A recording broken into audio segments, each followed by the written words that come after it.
आणि म्हणून देव काय करतो, त्यांच्या कुळामध्ये आल्याने हे सर्व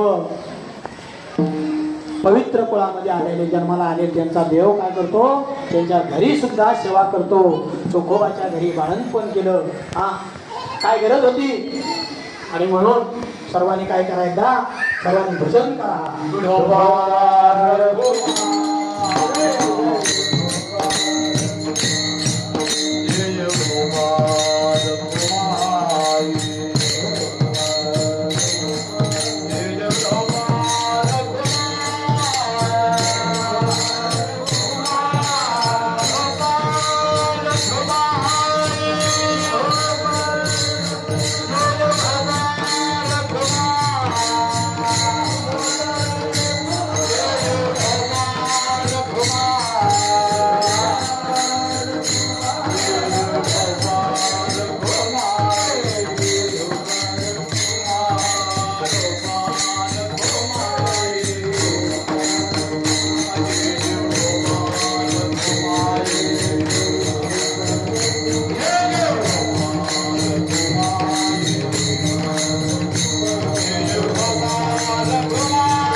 वेळ झालेली आहे म्हणून थोडक्यात